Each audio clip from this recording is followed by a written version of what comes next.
Wahai para kolega saya, dosen pemula, dosen baru, atau bahkan para calon dosen, ingin tahu apa sih sebenarnya alasan menjadi seorang dosen? Simak terus sampai akhir.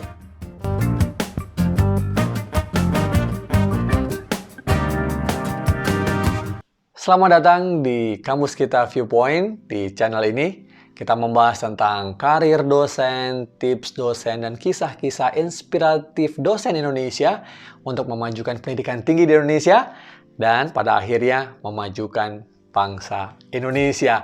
Nah, pernahkah Anda terpikirkan ya, kenapa sih menjadi dosen gitu ya?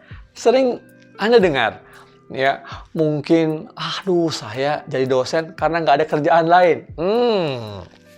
Pernah dengar nggak? Atau karena saya nggak diterima di sana, nggak terima di sini gitu ya, akhirnya jadi dosen. Rasanya kok kurang mulia ya, rasanya kurang elok juga ya. Nah, tapi itu mungkin sekedar guyon, sekedar joke ya, bahwa kalau nggak diterima di mana-mana, nggak bisa kerja di mana-mana, jadi dosen aja gitu. Emang dipikir dosen untuk main-main ya? Nggak dong ya, nggak kayak gitu. Dan silahkan, Anda punya alasan apa menjadi dosen, kenapa Anda menjadi dosen, silahkan tuliskan di kolom komentar ya. Nanti kita bahas sama-sama, apakah alasan Anda sama dengan alasan yang akan kita bahas di sini gitu. Nah, oke. Banyak hal ya alasan kenapa menjadi dosen ya. Tentu yang pertama, profesi dosen adalah profesi yang mulia sebagai pendidik, sebagai seorang guru, mencerdaskan murid, mencerdaskan mahasiswa. Tentu kita tidak berpretensi mereka langsung cerdas ya, tapi paling tidak menjadi pintu untuk mencerahkan mereka agar nanti pada ujungnya mereka bisa hidup yang lebih baik ya, lebih sejahtera gitu ya. Nah, jadi kita mengantarkan para peserta didik ya, atau mahasiswa. Nah, hal yang lainnya, yang kedua menurut saya, alasan menjadi seorang dosen adalah profesi yang rewarding ya. Profesi yang terus memberikan kita kesempatan untuk berkembang, yang bisa memberikan kita berkah ya, terutama terkait dengan passion kita, terkait dengan minat kita. Kita punya minat, punya perhatian khusus mengembangkan ilmu pengetahuan. Nah, di situ peran penting seorang dosen. Kalau Anda suka, Anda sangat passionate, bersemangat terhadap suatu bidang ilmu tertentu atau topik tertentu, nah, pekerjaan ini atau profesi ini sangat rewarding buat Anda. Anda puas, Anda bisa mengerjakan mengajarnya, penelitiannya, publikasinya, ya, bahkan Anda dapat rekognisi, dapat pengakuan dari publik, atau bahkan yang paling penting menurut saya, pengakuan dari komunitas akademik di mana kita berada. Nah, ini menjadi penting, atau istilahnya komunitas epistemik ya, epistemic community. Kalau misalnya bidang kita, kalau saya ya, hubungan internasional. Nah, teman-teman para dosen komunitas epistemik hubungan internasional, paling nggak di Indonesia, di negara kita, mengakui kita, keberadaan kita, sumbangsih kita, peran-peran kita gitu ya, karya-karya kita. Nah, itu menjadi hal yang terpenting, karena bagaimanapun juga pengakuan kolega itu menentukan. Nah, tentu rewarding yang lain ketika kita juga memberikan kontribusi kepada masyarakat. Nah, ini juga menjadi penting. Ilmu kita, ya, temuan-temuan kita, karya-karya kita bermanfaat untuk masyarakat. Bisa memecahkan masalah di masyarakat. Masyarakat happy gitu ya. Nah, dengan apa yang kita lakukan. Ini hal yang sangat menarik dan menurut saya juga sangat mulia ya. Masih terkait dengan poin yang pertama tadi. Hal yang ketiga, nah apa nih hal yang ketiga? Nah, sebentar sebelum saya jawab, saya tambah penjelasannya. Silahkan yang belum subscribe, silahkan ya, subscribe dulu gitu ya. Nah, jangan senyum-senyum aja dong. Baik. Oke, Prof. Tirta, apa dong yang ketiga? Nah, yang ketiga adalah adanya fleksibilitas kita dalam mengerjakan profesi ini.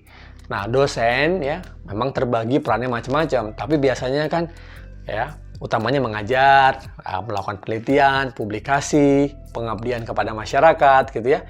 Di situ ada fleksibilitas waktu pengajarannya. Berbeda dengan misalnya kalau guru di sekolah dasar, sekolah menengah ya, pertama umum misalnya gitu ya. Itu kadang-kadang jadwalnya penuh gitu dari pagi sampai sore.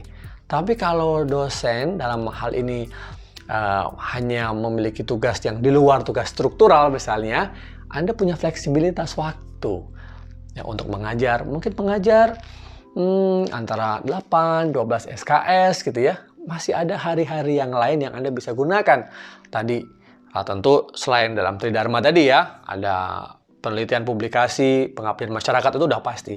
Tetapi di luar itu Anda bisa, misalnya Anda mau punya banyak quality time dengan keluarga, dengan teman, dengan kolega, atau memiliki aktivitas-aktivitas yang lain. Nah, apakah itu misalnya bisnis, ya kan? Apa juga berkontribusi kepada masyarakat, ya, aktivis-aktivis sosial, atau bahkan mungkin ya Anda punya posisi-posisi tertentu di lembaga, organisasi, atau tempat lain di luar kampus. Nah, ada fleksibilitas sehingga antara kepuasan dalam keilmuan dengan mengajar, peneliti dan publikasi, juga Anda bisa mendapatkan keuntungan yang lain gitu ya, kepentingan dan kepuasan Anda dalam aktivitas-aktivitas di luar perguruan tinggi. Nah, itu kan hal yang menarik ya kan. Nah, kemudian hal berikutnya apa? Hal yang keempat adalah tentu kita memiliki satu otonomi ya, satu otoritas lah di bidang keilmuan kita. Kita juga diberikan kebebasan untuk mengatur pengajaran kita. Biasanya kalau kita ditugaskan mengajar mata kuliah tertentu, nah kita ini juga membuat materi-materi mata kuliah itu, gitu. Kalaupun ada membuat materinya yang dikerjakan oleh orang yang khusus gitu ya, dan kita tinggal mengajar, tentu kita juga bisa menambahkan materi-materi yang lain. Nah, di sini ada otonomi keilmuan. Ya, karena kita dianggap sebagai seorang yang ahli, yang kompeten, dan kita mengajarkan bidang yang memang jadi keahlian kita. Apalagi kalau misalnya kita juga punya keahlian teknis, keahlian praktis sifatnya.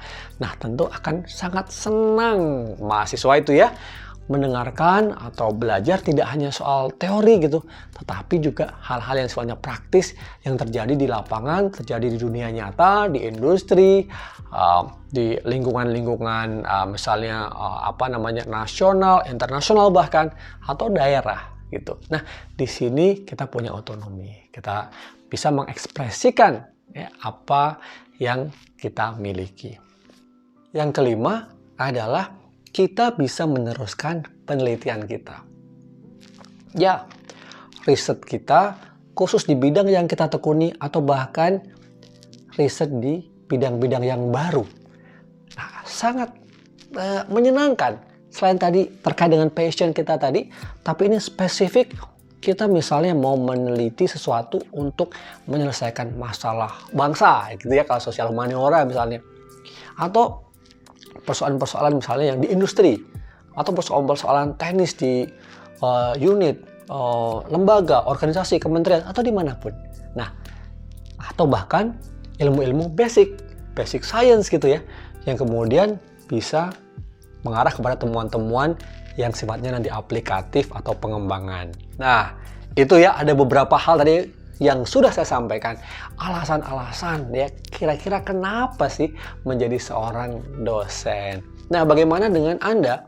Ya, bagaimana dengan alasan-alasan Anda kenapa sekarang Anda menjadi dosen?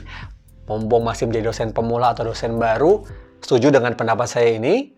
Atau Anda punya alasan-alasan lain? Nah, jelas ya, jadi bukan karena nggak ada kerjaan lain, karena nggak berkualitas di pekerjaan lain sehingga jadi dosen gitu ya. Jangan begitu. Tapi apa ada yang begitu? Nah, saya tunggu ya. Baik, terima kasih banyak. Semoga bermanfaat. Sukses, semangat kita sebagai dosen mendidik bangsa Indonesia. Jangan lupa subscribe, like, share. Sampai ketemu lagi. Sukses buat dosen Indonesia. Terima kasih banyak.